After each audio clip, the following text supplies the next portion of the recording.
This episode of the Gold Blooded Podcast is brought to you by mybookie.ag, mybookie.ag.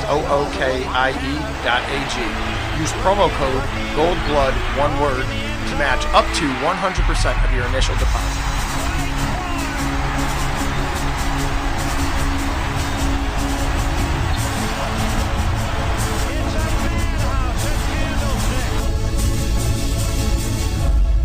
Think we're done? We're just getting started. Young almost falls down, throws to the end zone.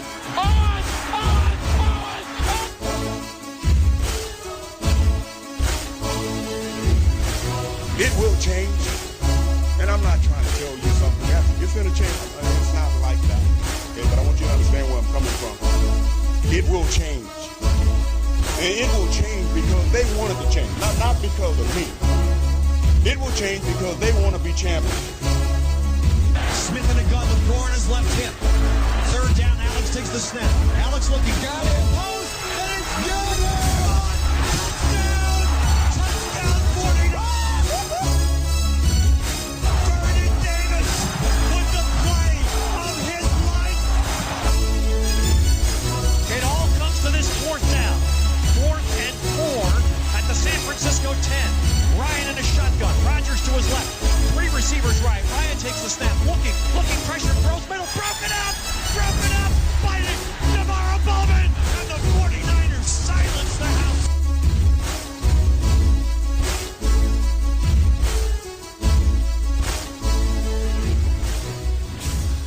Yo, motherfucking savior, Nick Mullins is here to fucking stay.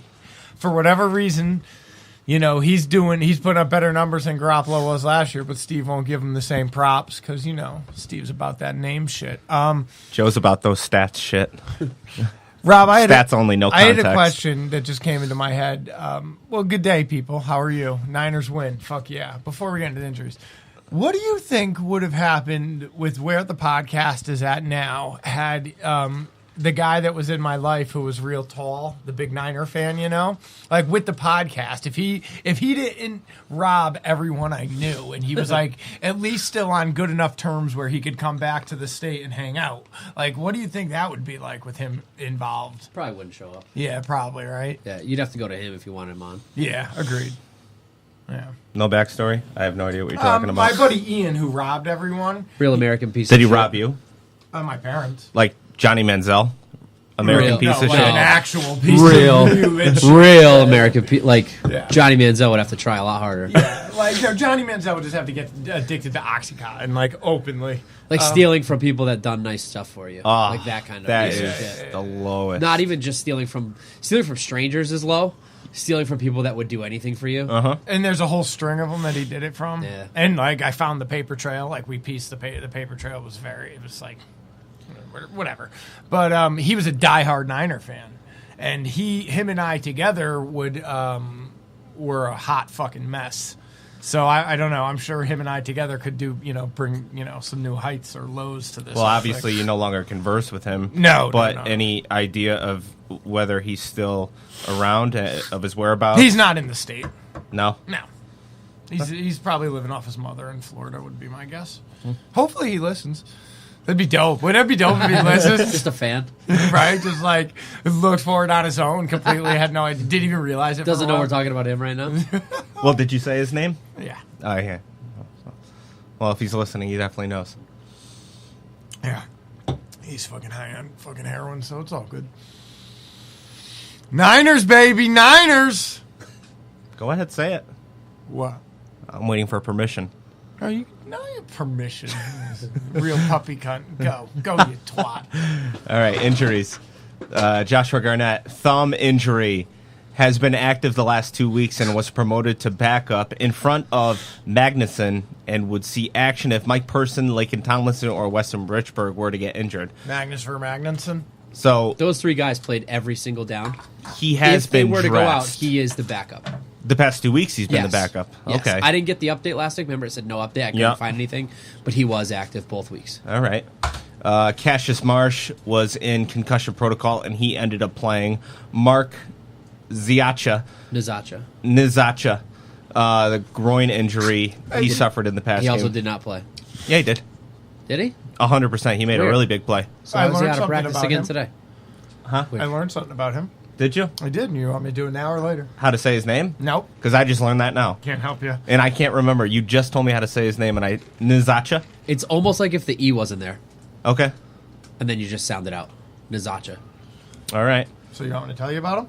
Go ahead. So he led the league in Pro Bowl vote fan voting for the special teams position because of he has some German ties. So all these German people, like 180,000, in fact, German people. I saw that. Did you send that to us or something? Because I saw that. I might have, but yeah, I did see it. Yeah, so but he didn't make the Pro Bowl, even because that only accounts The Pro Bowl for can a suck third a of it. dick Yeah, anyways. the Pro Bowl is the worst. You know, the fact that Robbie Gould didn't make the Pro Bowl, The fact that DeForest Buckner didn't make the Pro Bowl Not even as an alternate. is fucking retarded. get the actual fuck out of here. I see Sherman lost out on a ton of scratch because he That's didn't why- make it.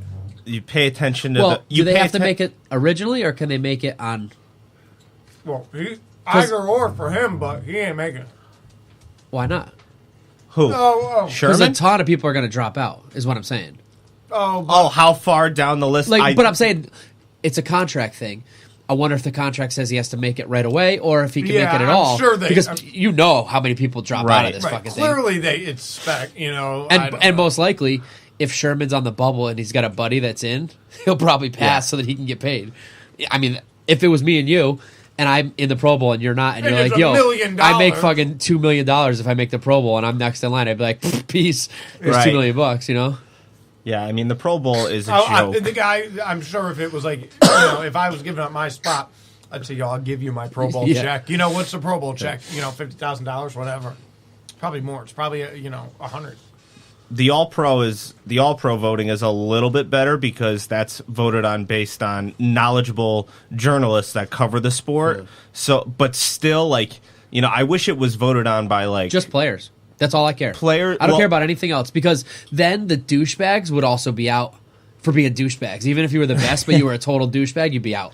Well, Like, they that's have, what I like about it. The NFL Top 100 list that comes out every year, and they claim that all of those players are voted on by other players, but players have come out since that show's been going on and said, I never got a fucking voting sheet. I never voted for any of these guys or whatever. So I mean, if it was like coaches and yeah, coaches and players, that would mean a lot more. Yo, but can we, I mean, obviously reporters after that Stephen A. Smith incident, obviously they don't know what the fuck they're talking about. Like, how are you insane literally was talking that? about players that aren't even in the league? Yeah. That's a guy that gets paid to talk about fucking sports. Yes. How does he have a job today? Football definitely isn't his forte. I don't care. He shouldn't have a job at all, because A, he should have done homework Yeah. if he didn't know what he was talking Yeah, that about, was or B, completely just not been on the preposterous. fucking show. I'm offended. I'm excuse- actually Insane. offended. Did you see his excuse? No. His excuse was that he was multitasking and he made a mistake, and he said, but the kicker is that instead of saying Hunter Henry, who tore his ACL in the fucking spring and hasn't played all year, he meant to say Virgil Green, who's done absolutely nothing this season insane. whatsoever. It's just insane to me. It's insane to me that he's got a job still. I feel like the names he was using were so irrelevant to the conversation. It's like when Rob and I try to guess the mystery. Did you see Teddy Bruschi's the face? mystery Yeah, it was like quote? us jokingly guessing. Yeah, exactly. Like that's but he was serious. That's the best part. Is the other guys are like, "What the fuck are you?" Other guys' talking about? faces, Teddy Bruschi was just looking out into the distance, like all confused. What is going on right now? But can we stop beating around the bush here, Steve? What? I know you wanted to tank out, but yeah, We're not done with the injuries. Yeah, we're yet. not even done with the injuries come yet. on, you twat. Kwan Williams knee injury. He did not play, and I'll have he another is cookie, limited see? at practice this week.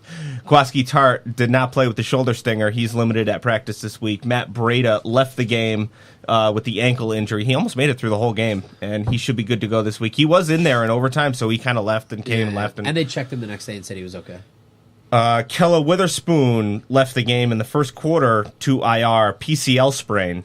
Now, I watched the play, and that was a play where there were plays this season where Kella didn't seem too interested in getting involved in the run game. This was not one of those plays. He was hustling his ass off to try and make the tackle on the sideline, and he just landed on it weird out of what bounds. happens? You I should've- believe this is should've been only lazy. IR because we're in week 15. Probably. If this was week 3, he would be out a couple weeks and probably back in there. Agreed. We signed defensive back Tyvis Powell, and we signed wide receiver Jordan Smallwood to the practice squad. And somebody left, right? Somebody signed somebody off. Oh, yeah. Victor Bolden? Victor Bolden, was signed by somebody. Saints, Tyvis Cowboys. Powell, you may recall, has played this year for us. I was going to Yes. say. He even started a game. Yes. So first of all, Daddy won the prediction game. He did. I was close. I was like 3 points. I was 2 within, points like, off. Yeah, I think mine was close too. Do you actually have those from last? I'm Yeah, I not do. saying I won. I just want to know No, I got him. what I think Curran was actually second closest. Remember his vote? Right, Remember his was right score there. like- Yeah. So the predictions were Steve predicted a 23-20 win. So you were 6 points off. Okay. 3 points on each team. Joe predicted 27-24, which is about our best prediction we've ever had. You hit one week, Yeah, remember? I think it was pure. On the head. Yeah. I was 28-10, so I had 9 points off. Curran was 28-24. He was only 3 points off.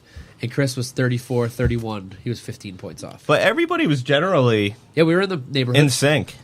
There's been times So when the we're way fact out. that Joe had that much competition to get it right and still won is very impressive. Daddy gets it done, Papa. All right, But so what's more impressive is Nick motherfucking Mullins. before we go any further, I had a breakthrough last week, and I saved it for the podcast, and I wish I didn't because now it's going to look like it didn't. It's not real. But the day after the podcast, we podcasted, and we've talked about this multiple times, how the Greg Cassell and the Steve Young pieces on KMBR come through right as we're leaving here. Like they're always popped up the minute we leave here. So I listened to Steve Young the next day, and I did a full 180 on wanting to tank out after listening to Steve Young. Hall of Fame, Super Bowl winning quarterback Steve Young was completely over the top about how stupid it is for anyone to ever think that losing out was a good idea. How bad it is for the second-year players, the first-year players, all of those guys to just lose all these games. How much better it was for the team overall to go into the offseason on a positive note than to have a better draft pick. And that's a Super Bowl winning Hall of Fame quarterback. Just listening to him talk and listening to whoever he was talking to was a professional basketball player maybe.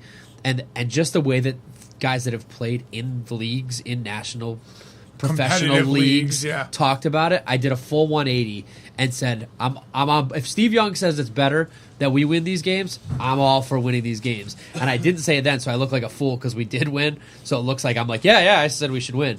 But 100% on board with the positivity going into the offseason. Welcome. I've made a full 180 on that. Welcome to my team. I do, however, not for $1 million ever think that there's 1%, 1/1,000,000th of 1% that Nick Mullins is our starter next year. No.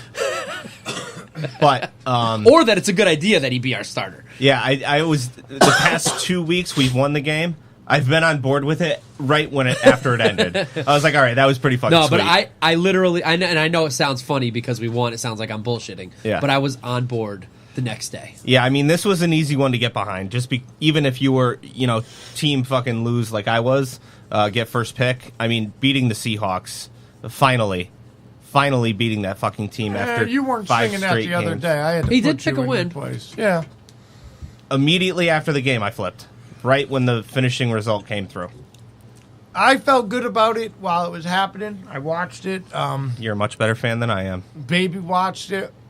Some of it, she was a little, under the weather, under the bottle. I saw that fucking loss coming, man. The way that fourth quarter was going. I didn't. Ugh. I felt good about it. I don't know why. I just felt like we were going to get it. I don't know. I just had a feeling. I was happy. It is crazy the amount of parallels there are to this upcoming game and where we are right now and last year heading into the Jacksonville game, because we're now on a 2-game win streak and we're about to face the number 1 defense in the league. Last year, I believe we were on a 3-game win streak and we were about to face the number 1 defense in the Who league. are we facing now? Is this the Bears or the... Facing the Bears. Okay. I didn't know. Yeah. And like the amount of parallels that you could draw between last year and this year is actually kind of crazy. I am a Nick Mullins fan, and I want him forever. You want him to be the starter next year? Yeah. Okay. So offense off the top, 369 total yards, 275 passing, 94 rushing, 3 for 10 on third down. Not very good, but we did a good job in staying ahead of that. converted a lot of first downs on first down and second down. 0 for 3 in the red zone. We had 3 sacks and 10 quarterback hits allowed and committed 1 turnover. Yeah, what made this win great was that we didn't play our best and we still found a way to win. I felt like maybe it wasn't the most complete game that we had put out there. Definitely but not. What I have been preaching over the past month, why we haven't been able to win games is because we haven't been able to convert in the gotta have it moments. This game, we converted in just about every single gotta have it moment. I gotta disagree with that. Because if we converted in any of our gotta have it moments, we wouldn't have gone to overtime.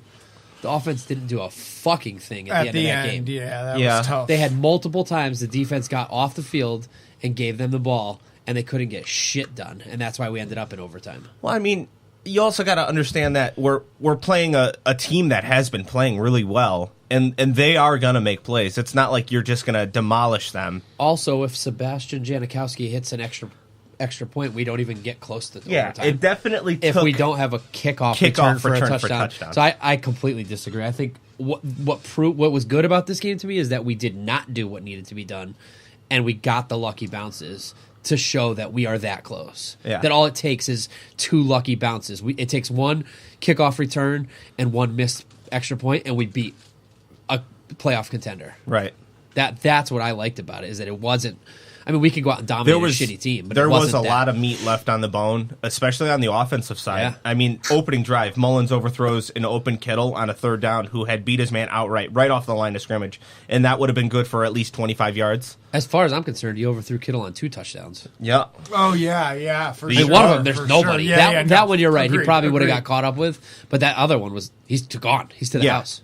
And trying to find that one. I mean, did you listen to that? Would have been a 71-yard touchdown to Kittle. Yeah, he was gone. No one was close. We know how fast he is, and nobody was catching him. Did you listen to DeForest Buckner's mic'd up? No. Instead of to the house, he was saying to the crib. I've heard that before. I never heard that one. Yeah. Did you see his lazy eye? No. Oh, dude, I sent the video. I know, I didn't watch. Oh my god, his lazy eye reminds me of my sister growing up. Like, he was like, and he said something that like was kind of like, it just made. Just watch it. See if you can find it. So, believe first opening drive on offense, we had a punt. Second drive, our backs were against our own end zone because of a great punt by Seattle. Got us pinned down to like the 2-yard line, and the George Kittle screen is wide open, and he's able to get us all the way out to the 25-yard line.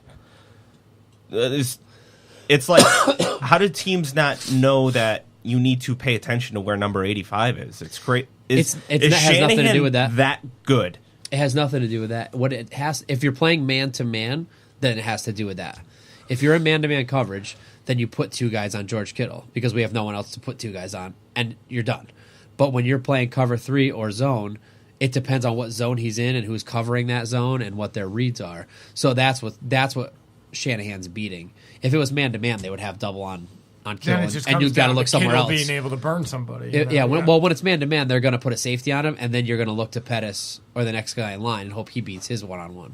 So on that drive where Kittle gets us some breathing room on the screen pass, Matt Breida had some nice runs, and then Jeff Wilson finds the open field for a 14-yard run before fumbling again. Oh, fuck him. Again. And he did something else boneheaded in this game. He got a personal foul later in the game. Yeah. And I thought that was a really bogus call. Oh, that was totally bogus. Yeah, that was bad. You're right. That was really shit dick. I guess the problem is when you're watching it on TV on a replay, it's easy to say he's obviously throwing the ball to the ref. But if you're a ref standing there and he throws the ball and it hits the guy in the face, you don't know that he's throwing it to the ref. Right. You know? When in doubt in that situation, you have to call it. But there's an easy solution. Bogus. Don't fucking throw the ball. I mean, it's not fucking rocket science. He had fumbling issues in college, and I heard a lot. Yes, like once every 33 touches. Yes. Yeah. Then what the fuck is he doing here? He's our 6th running back, Joe. No, but even in the NFL. First of all, have you seen him run with the football? Yeah, but if he's proven that he can't hold on. Who's out there? Yeah. We've lost Jerick McKinnon. We've lost Raheem Mostert. Alfred Morris has proven he can't get it done. There's another guy that has gotten hurt, and now Jeff Wilson's turn. How many more guys prove they can't get it done, and then they get better? Right. I mean there isn't just an endless supply of players. Yeah. Like, this is the best we can do right now. I mean, Frank Gore proved that both of his ACLs could tear very easily before he got to the NFL. And we took a chance on him, and it worked out pretty well. I mean, yeah, he made a mistake. If you could teach the guy to hold on to the football, he can fucking run. Yeah, he definitely runs the ball. And I mean, if you look at his per carry average, it's way above anyone else. Every single running back that we've had in this year has made Alfred Morris look like a joke. True. Every single one of them. And then later on in the game, we are once again backed up against our own goal line by another great pump by Seattle. And it's looking like we're going to go 3 and out, and we're going to end up punting to give Seattle tremendous field position. But instead, Mullen's able to hook up with Trent Taylor on the sideline for a 3rd and 7 conversion.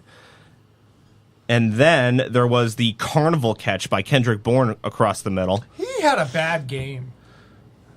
I mean, he had a highlight reel catch. Yeah. And he had a highlight reel drop. Yeah. He had a couple drops. And the drop was very critical timing. Yes, it was. It was a huge 3rd down. That might have put the game away.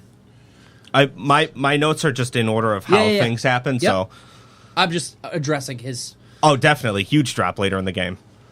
But that definitely was a highlight reel catch. I mean, that was insane. Targeted 4 times with 2 catches. So. I think Kendrick Bourne's long-term view... Probably the best catch of the game. Yeah, I think his long-term view is a wide receiver 3 on a team that isn't really that deep at wide receiver. Preferably, you want Kendrick Bourne as like your wide receiver 4. I think that's what his long-term view is going to be, and he's going to end up fighting for his roster spot every single year. If our wide receivers are healthy, he's not a 3 or 4 even. If everybody that started the year was healthy, Marquise Goodwin and Garcon, Pettis, Taylor, they're all ahead of him. Yeah, he's probably a 5. But I mean, he's made plays this year. You just can't. I mean, you can't expect him to be your prototypical number 2 wide receiver in the NFL because that's just not who he is. He also was a UDFA, if I'm not mistaken. We did not use a draft pick on him. So moving on, we already talked about the overthrow on the what would have been a 71-yard touchdown to Kittle. Oh, imagine he hits another big one. Oh, God. Mullins, he gets flushed out of the pocket by pressure on his blind side, and he's able to stay composed and find Pettis standing all by himself. I don't know if you recall that one. Yes. I'm looking up Bourne about. And then Mullins finds, this was ridiculous. Mullins finds Garrett Selleck for a 41-yard touchdown. And looking back at that play, the play action that we called on that play froze all of Seattle's linebackers, letting Selleck run right by them with nobody around him able to make the catch. And then the safety, who surely would have made the tackle, falls down.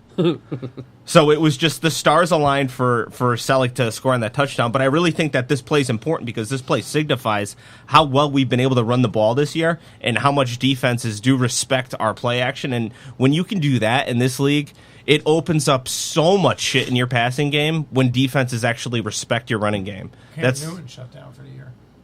Yeah, I saw that. That's wild, right? They're talking about doing the same thing with Rodgers, right? Didn't you called them being shitty though? Didn't you? I called Jacksonville being shitty. No, Carolina too. Maybe I did, but Jacksonville was my big call this year. What did you say? I think they're talking about shutting down Aaron Rodgers too. Yeah, not because I don't think he's got the groin injury that he kind of tweaked it on the Hail Mary, but that's just because they're out of it. Yeah. Like, that's what I mean. Why risk? Yeah, you're only good. But this is definitely the best running game that we've had since, I know 2014 was Harbaugh's last year, and we weren't that great we were actually pretty putrid that year offensively. That was the year where the defense carried the day. We haven't had a rushing attack like this since 2013, I would say. I would agree. Just under 100 yards. If Kittle catches a 71-yard touchdown, he leads the league in yards for tight ends. So insane. By 5 yards over Travis Kelce. He's already in second. They're both making a run at the all-time record, right? Yeah, well, they both have broken... I think they both broke it already. Really? I know Gronk said it in 2011. Hold on. So check his... Interesting. Check his yards for that year. So moving on, another play action by Shanahan. The 3rd and 1 at midfield, Shanahan calls for a play action, and he finds Kittle wide open for the conversion. the defense respected our run game enough to we froze about 4 Seattle defenders in order to find a receiver wide open downfield. 13-27. Yeah. So that was Gronk's 2011 season. See. Are they got 2 games left, and where are they at? Kelsey's at 12:20 and Kittle's at 11:54.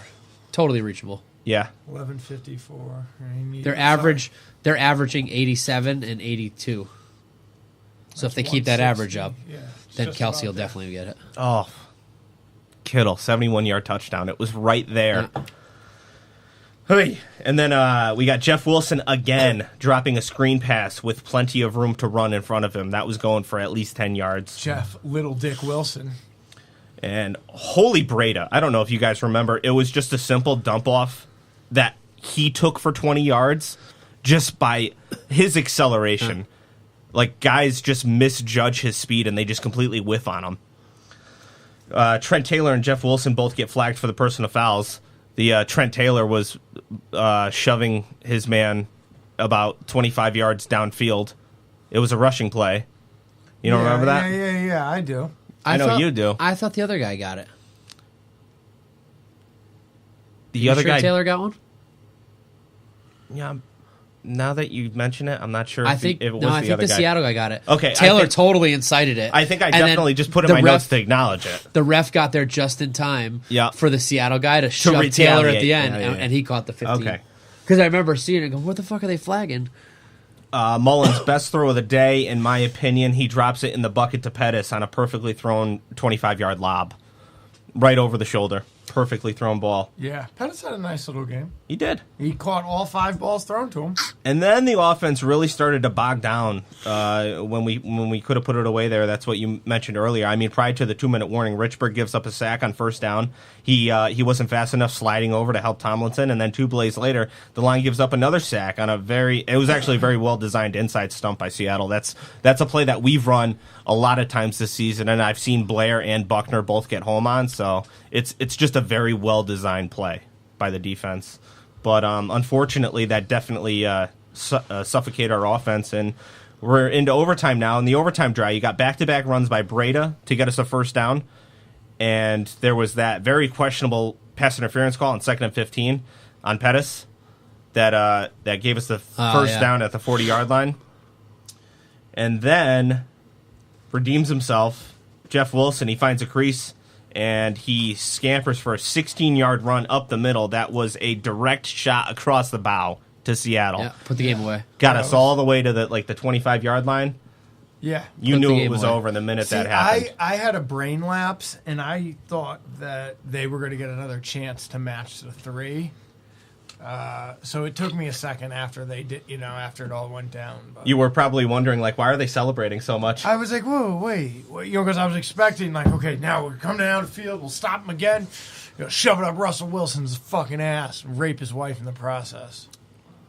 Yeah, so watching football is fun. Yeah, it is. But you know what's even more fun? I don't know. We got a new one. I can't wait. No shit. I was unaware of any of this.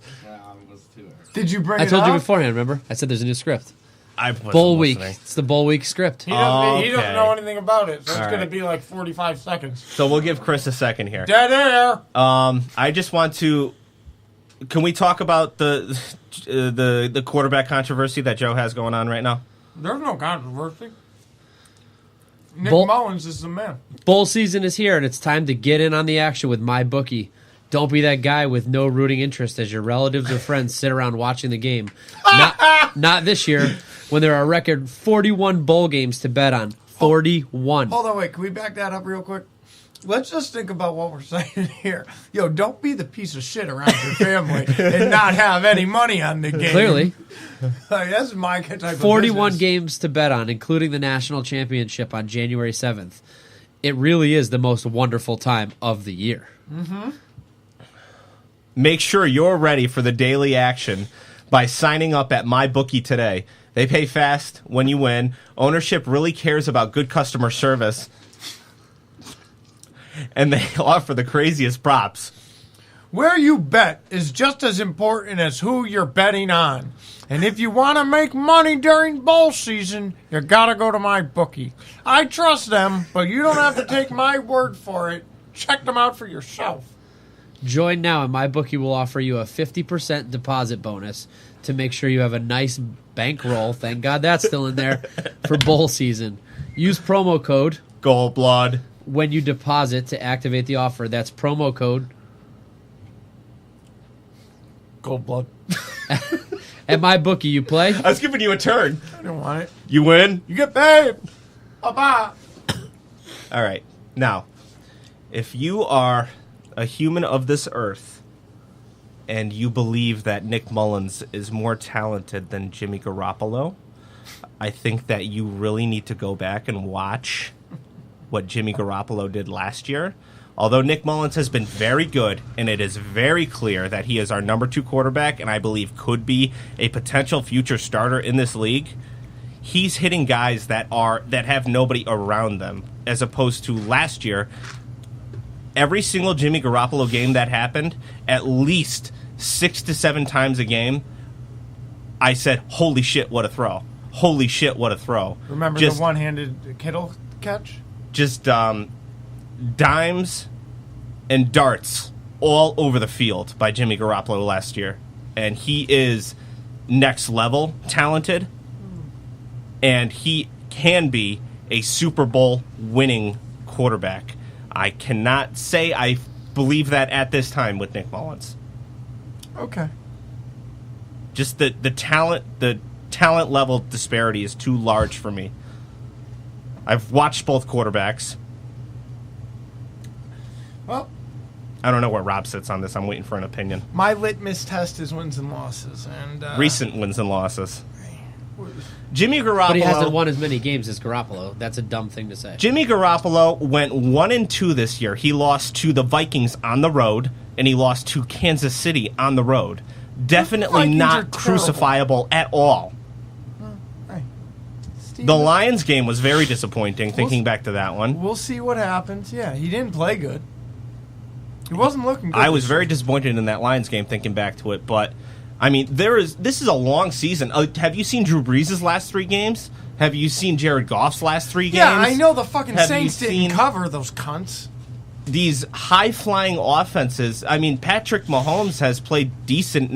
He hasn't slumped to the level of Brees and Goff has recently, but it's a long season, and there's ebbs and flows to it, and there's 3-game stretches. And Jimmy Garoppolo played 2.5 games, and he didn't look as good as he did the year before. Steve, you've got yourself worked up. I'm not upset. I know where the talent is. Where is it? I'm 100% not going to address any sort of quarterback situation because there's no way that any person that watches any football has any doubt in their mind who is the starter for the 49ers next year. It's not even a question. No. It's not real. It's not a question. It's not even... There's no way. It's a 0% chance. I'm basically addressing the topic of who's the better quarterback. That's what... Not who's going to be the starter next year. I don't know who the better quarterback is. We know who the starter is going to be next year. I don't know who the better quarterback is. There's no quarterbacks on this roster based on what you've seen played enough snaps for me to tell you who the better quarterback is. You got to have an opinion. I know for sure that the ceiling is 55 times higher with Jimmy Garoppolo than any of the other quarterbacks on this roster. Number one. Number two, I know that Jimmy Garoppolo is the starter of this team next year. I know that. Do you think there'll be a competition? No, 0% chance. No chance. Shanahan said it already. He already said it as soon as he went from Beathard to Mullins. He said, we all know that Jimmy Garoppolo is the quarterback of this football team. I mean, if you're going to look at Mullins' passing yards for the last 3 games, you have to include the Seattle game where we were down by 30 points, and he rattled off around 160 yards in garbage time. Look, first of all, if you're going to even try to tell me about his stats against Seattle and how he broke the records, I'm going to throw right back at you the score of the first Seattle game where we got fucking laughed at. Period. I don't care how many yards you have if we lose 43 to fucking 12 or whatever the fucking score was. I don't care if you have 7,000 yards in that game. You got your ass kicked in that game. So it doesn't mean shit. The stats mean absolutely nothing. I forgot who it was this week, but they said that Shanahan showed everybody that film. I don't know if it was the night before this game or definitely in a full team meeting of the past Seattle game and kind of calling guys out a little bit and showing everybody, you know, what are you going to do about this? This was only 2 weeks ago. This wasn't 2-3 months ago. And you have a chance to kind of, because when you play somebody like 6 weeks ago, it doesn't have that same vibe. When you play somebody twice in 3 weeks, it definitely has that vibe where you can feel like if you lost, you can rectify that. And if it still hurts, you still feel that loss like a week and a half later. I forgot who said that, though. I mean, I'm very glad Mullins is playing the way he's playing. I think it just adds to Shanahan's resume. I think it adds to whoever the quarterback's coach resume is, because he found Beathard and Mullins. I think it only helps the team get better, because if somebody's under center and really eating dicks all year, it doesn't help the wide receivers grow or the tight ends grow or the running backs. You know, everybody's fucking hamstringed and looks like dog shit, and nobody can get better. So I'm super pumped that he's playing the way he's playing. I think he's playing great. If he was, let's say we didn't have Jimmy Garoppolo and C.J. Beathard was our starter, I would say for sure there's a competition next year. And in fact, I would be pretty confident Mullins is leading that competition. If we had a quarterback that was nearing the end of his career, maybe wasn't playing so great, maybe only had a couple years left, I would be more pumped on Mullins and thinking that maybe he has a shot to take this job over next year. But that's not where we're at. We have a young quarterback that has a ton of potential, a ton of talent, has shown a ton of stuff in this league, and I don't think there's any chance that Mullins is going to start over him. Now, should we start next year and, heaven forbid, something happen to Garoppolo again, I would be really pumped that Mullins is still on our team. Yeah. That's for goddamn sure. I'm definitely not on trade Mullins. Look at Philly. As soon as they went to Foles, they started playing good again. Yeah. I mean, how pumped are they to have Foles on their roster still? I feel like that happens a lot in this league, though. Like, the backup quarterback comes in, and you don't expect him to play well, and then he surprises everyone. And then eventually it comes back to earth. Josh Johnson and fucking Washington. I don't think that's the same for Philly because they won a Super Bowl. Nobody gave Washington a fucking chance. It doesn't fly, no. At all. And Josh Johnson won a fucking game for them. Yeah, their backup quarterback ate all the dicks in the world, though. Mark Sanchez. Yeah, that's why nobody gave Johnson a chance. It's not like he came in behind Alex Smith. Last year, C.J. Beathard comes in the middle of the game against Washington and looks dramatically better. And then he ends up winning a game for us against the Giants. Yeah, I mean, that all makes sense. And then he kind of came back down to earth. Well, that makes sense because there's no video and no one's expecting him, so they're not prepared for him. That's what I'm saying, They've got no tape. But that theory doesn't hold up with Philly because the guy won a Super Bowl. He didn't play like a good game and then fall off. He actually played okay, played shitty, and then went on a run and won a Super Bowl. Yeah, no, I know. I'm just saying. Not the same. It's just not the same to me. Here's what I have to say about it. I am a Nick Mullins fan. He's won me over. I think Shanahan hasn't, though. No, not as a head coach, Steve. No, he's a great offensive mind, and he runs a great offensive scheme. He has not won me over as a head coach. And the fact that he's won you over is fucking crazy, and it shows your lack of football intelligence, but that's fine. That's fine. That's fine. What? Can I ask a question? Okay, yeah. An honest question? Yeah. What qualities make a good head coach? What qualities make a great head coach? Wins. A guy who is good at delegating. Good delegator. You got to be a good delegator. You got to be a people person. You got to obviously know the X and the O's, which he does. He excels at that aspect of it. He's had some questionable calls with the challenge flag this year. He hasn't been the best at that. You got to, that's an important aspect. You got to know the game. And you got to be able to evaluate personnel as well. I think are probably the important, right? Okay, so, people person, right? So you think Bill Belichick's a better people person than Kyle Shanahan? I don't know. Just probably. Gut feeling, just from what you've seen, probably the not. way he interacts with human beings. Probably not. Okay. Probably not. Delegating. I'm just asking. Delegating's a tough one because I don't think a head coach should be an offensive coordinator. That's my personal opinion. I think you should be able to delegate to someone and find someone to run. Like if Joe is an electrician and he wants to start his own electrical company and he hires me, he should be able to teach me to do what he used to do, and then he can move up to run the company. I think there's special cases. I believe in that. I think Kyle Shanahan's a special case. That's fair. We disagree. I'm never going to agree that a head coach should be a coordinator. ever. I think it's just too. I don't think it's enough. I think that's a big part of the issue over there. And that's fair. If the offense wasn't functioning, what does that have to do with... The defense sometimes isn't functioning, and he can't put any time into that because he's got to worry about the next offensive drive. Right, I understand that, but what he needs to delegate to someone better. That's all it is. Although Robert Saleh has turned it around. Hold on. So he can only put time in on the offense and not the defense? I mean, sure, he can, but you should be able to trust somebody on that side of the field. Same thing on the offensive side of the field. Well, I think there's different ways to go about it.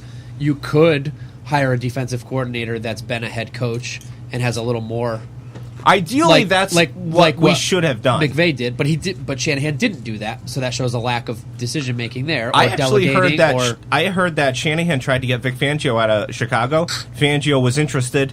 Fangio couldn't get out of his Chicago contract. Okay, I mean, but we ended up with a guy that's with no experience, not just no head coaching, not a veteran, zero defensive coordinator experience. So maybe there's something there with the delegating and the decision making.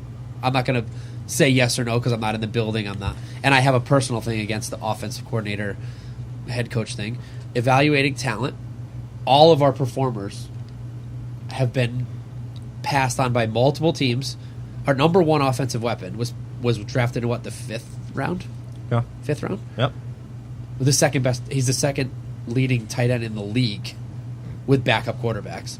Our number one running back, our next number one running back, however many running backs are all undrafted free agents.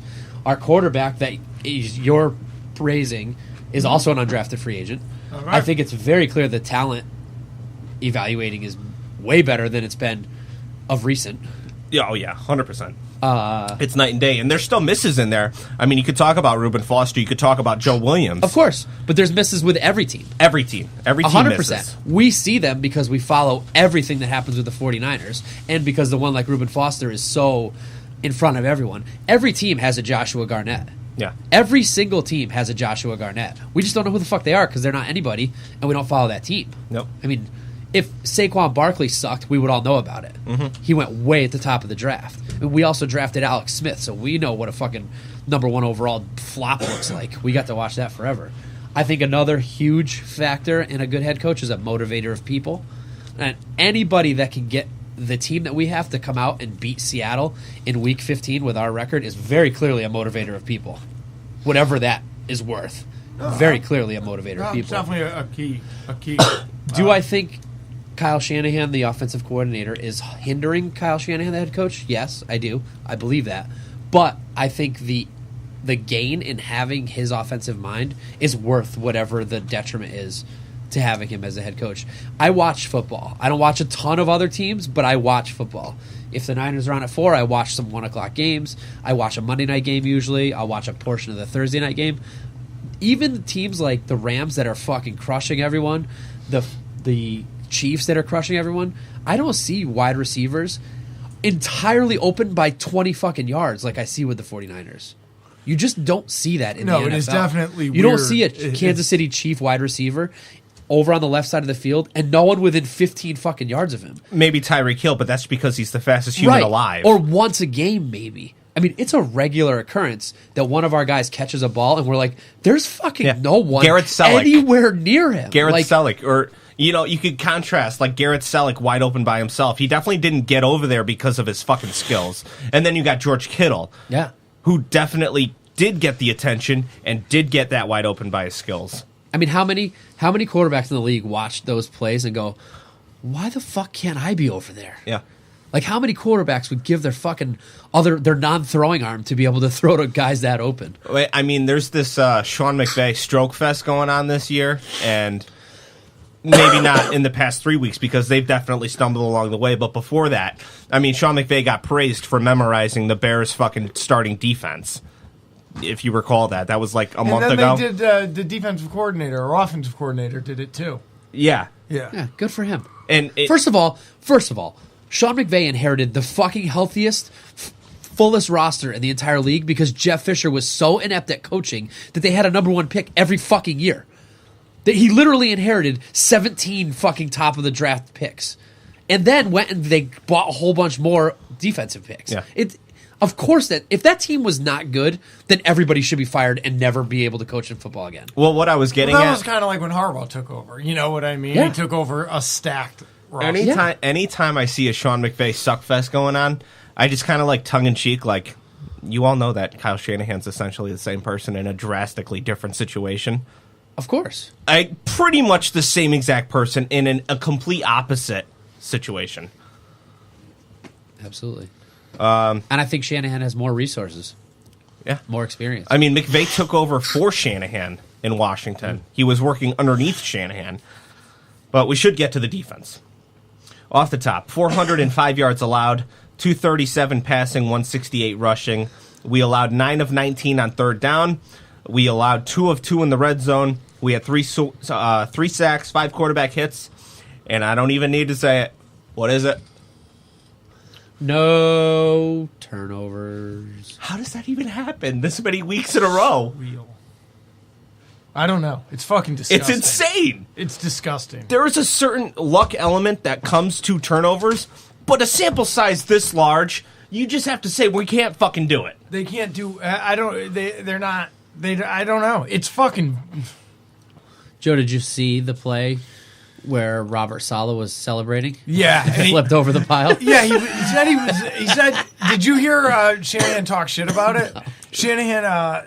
They asked Shanahan if he saw it. He said no, thank God. Something like that. And then Saleh said he was trying to jump on one person, but then missed. And I don't know exactly why. It was pretty ugly. Yeah. I saw some wild description of it. Definitely mixed bag on defense this week, but they showed up when we needed to. Early on, Tyler Lockett just completely roasts DJ Reed on a double move and gets open for a 27-yard catch. Oh, and that other guy, Baldwin. Yep. Tavarius Moore, our third round pick this year, converting from safety to cornerback for the first time in his career, was clearly not ready to play man-to-man on fucking 8-year veteran Doug Baldwin. He gives up a 5-yard touchdown on a double move by Baldwin, who just completely left him in the dust, and Wilson lobs it over and connects in the back corner of the end zone. Why didn't they put Sherman on here? Sherman stays on his side of the field, and he never moves. Well, fuck. DJ Reed, the ultimate hustle play that will not show up on any stat sheet. He blitzes from the nickel corner position. He takes on the left tackle. Obviously, he's not overpowering the left tackle. He's just locked up. Wilson breaks the pocket, and he's able to break off of the left tackle and hustle to catch Wilson, who's going to the sideline, and force an incomplete pass on third down. If you force an incomplete pass on third down and force a punt, that's just as good of a sack to me. But the reason why I brought this up is because I don't know if you guys heard Richard Sherman's post-game interview where he said that there's a lot of things that happen on defense during a game that doesn't show up in the stat sheet. This was definitely one of them. I heard him say that, but I didn't mean anything to me. Big things down the pike for DJ Reed and Marcel Harris. It was nice how the team really seemed to rally around Uncle Sherm, huh? Yeah. And one thing I've noticed about Sherman all year long is that he does not miss open field tackles against runners that are even bigger than him. He's a sound football tackler. He had a great tackle there at one point early on in the first half. He just fucking laid like a running back out behind the line of scrimmage. It was great. Now, Seattle's been running the ball effectively all year long, possibly the best rushing football team in the league. And we've been actually pretty defensive against the run, but they carved us up in this one. I mean, Chris Carson, he's able to get to the edge, and Blair sets a pretty soft edge, poor gap discipline by our entire secondary, and he's able to get 24 yards. That's midway through the second quarter. He had like 3 or 4 20-plus yard runs on our defense, and I don't think anybody's done that to us this year. Ugh. And then there was the Baldwin fucking Houdini touchdown. Antoine Exum just completely whiffs on him and gave up a 35-yard touchdown. Shouldn't have happened. Now, opening drive for Seattle after halftime. This is how I know that Mark... What is it, Rob? Nazacha? Nazacha. Mark Nazacha chases Wilson down the sideline and forces a fumble on a 3rd and 1. It ended up going into the statistical category as a sack for an 8-yard loss. And that was I don't even think they got a first down on that opening drive after halftime. It just completely set the tempo for the second half for us. You got DeForest Buckner using his signature swim move to cross to the inside and drop Wilson in the backfield on a 2nd and 9 midway through the third. And Chris Carson is able to squeeze the line of scrimmage and able to jump cut the run outside Marcel Harris for another gain of over 20 yards. And the most ridiculous play I saw all day, even more ridiculous than the Baldwin touchdown, was the Chris Carson 4th and goal touchdown run at the 1 yard line. Why was that remarkable? I don't remember it. We had him dead to rights. Twice, at least twice, if not 3 times. I mean, like Chris, he was like moving like horizontally. We kept like wrapping up, and then he'd move over, and wrap up again, and wrap up again, and then he somehow got in the fucking end zone. He summoned up like every single ancestor in his family history to help him get that touchdown. I think probably he was running with a lot of anger because Richard Sherman fucking demolished him earlier. Yeah, it was actually after. Yeah, was it after? Because that hit Sherman laid on him. Oh, that was big. Fucking brutal. It knocked him out for a while. Brutal hit. Fuck him. Oh, twat boy. And then Mike Davis out there. You definitely saw him running with a little good. bit He was running extra hard. because he knew he was facing his former team. Yeah. So I was just looking into Tarvarius Moore a little bit because I thought I remembered him being a cornerback switching to safety, which was wrong. You were 100% right. But they say that he looks like a better cornerback. Mm-hmm.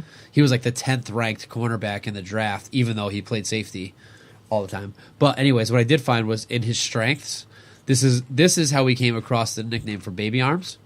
Was I was reading through a weird thing like that, I believe, if I remember correctly, and then we pulled up a bunch of pictures and saw his little ass arms. Yep.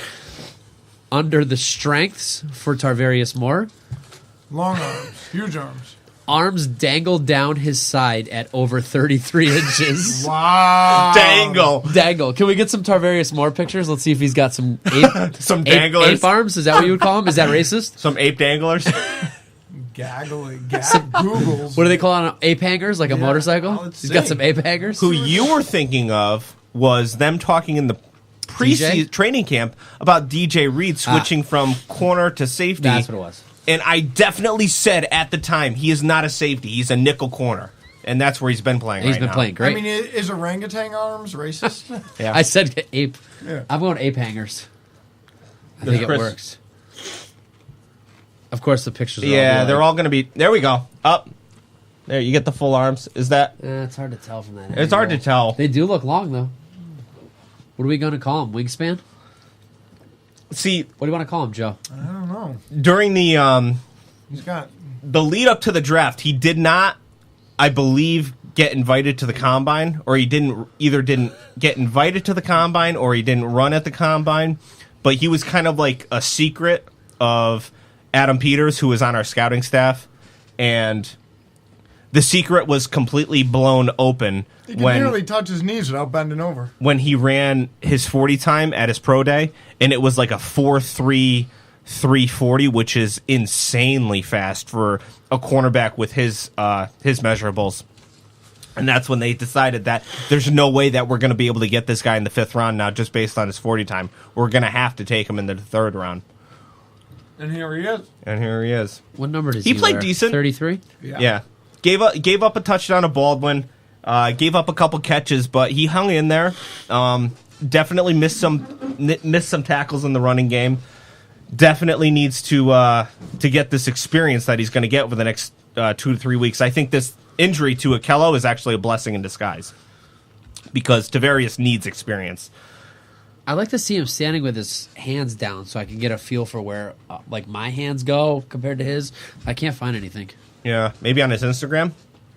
I think the only downside is that Akello had started to play well. Right. And now it like leaves it in a weird spot for him. Right. It does leave it in a weird spot because like these next 2 games could have completely put to bed the first half of the season for either him. Positive or negative. Or it could have verified the beginning of So it is a weird spot. You definitely I'm happy that we're going into this next year with the cornerback position not being quote unquote settled because that means that we have to address it. Yeah. You have to address that position. You cannot just leave it status quo. I don't know if there's like a free agent, but I think something's got to be done there. I definitely think that this is the year that we're going to end up spending money on a big name, couple big names. A lot of the guys that I know we got Richard Sherman, But a lot of the guys that we brought in recently were a little bit lesser known. I mean, Jerick McKinnon, everybody knew him, but he wasn't really that coveted and so on. Marquise Goodwin wasn't very coveted. Pierre Garçon, not very coveted.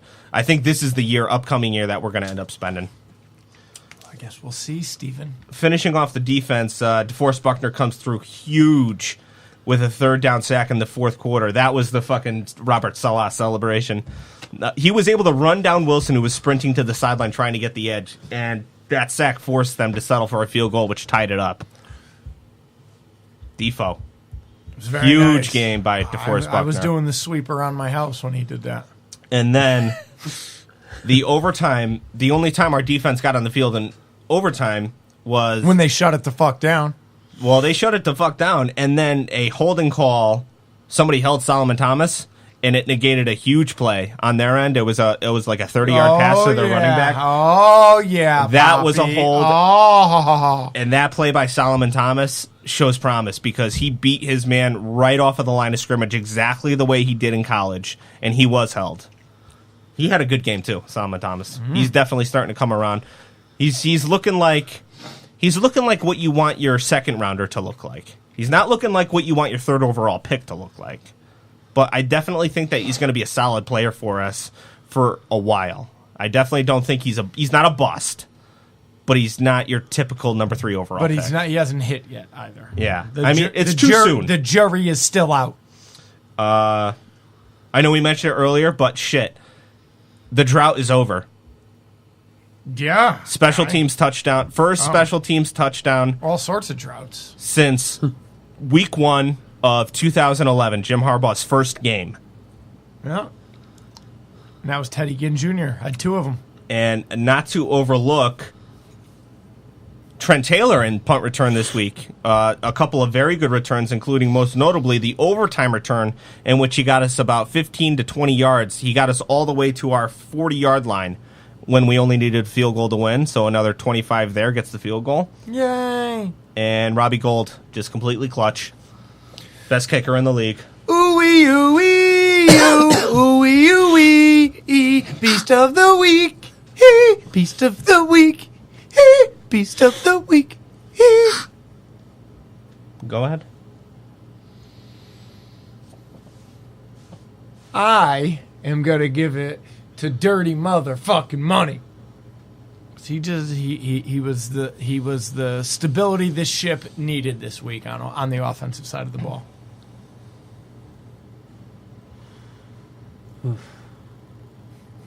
It's hard to disagree with.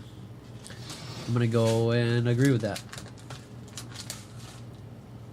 Definitely agree with your assessment. Nick Mullins played a hell of a game, but the guys were wide the fuck open. This week's offensive beast of the week is Kyle Shanahan. Okay, Mark. Defensive beast of the week. Bobo? If anyone says anything other than DeForest Buckner, I started to put in other people on the list, and I was like, there's no other fucking... I mean, that was total... Other defensive players played well. Yeah, but this was a total domination. So you're taking DeForest Buckner? Yes. Steve?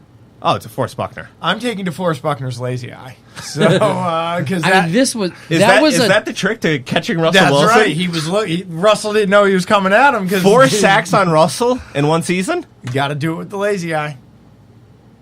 None of our players ever sacked Russell Wilson 4 times in one season. He's a wild animal. All right. I mean, I think that this game proves that he could... His whole career, he's always been good to very good. But he's never been like that Aaron Donald game wrecker. This was one of those games. Yeah. Can you do this your whole career? Or is this going to be one of the highest games you have? That's my question. Well, he did it twice against them this year. I mean, he had 2 sacks the last game, but they look very differently in that game that they did in this game. This game, he took this game over. The team in general looked very different. Yeah. So you don't know what was going on there. All right. What do we want to say? Do the things? Do the things. All right, you fucking cunts, listen up. Email us at goldbloodedpodcast@gmail.com. leave a review. Whatever it is, when you open up your fucking cellular communicator and you open up your app, whatever app it is that you open up to find us, go there, find out how to leave a review, and leave it. As many stars as they offer, you fucking leave. Because that's how good we is. There's an Instagram run by my little brother, Michael Curran. It's Gold Blooded Podcast. One word.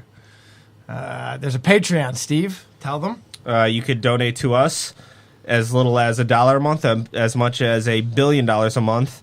Patreon.com/Gold Blooded Podcast. That's right. And emails, please keep emailing us and be the wind in our sails for these next 3 weeks. That's right. Steve, do you have anything else you'd like to say to the people? Nope. Rob, would you like to say anything? Maybe personal? Oh, nope. No, huh? Chris? Fuck you, people. Bye-bye.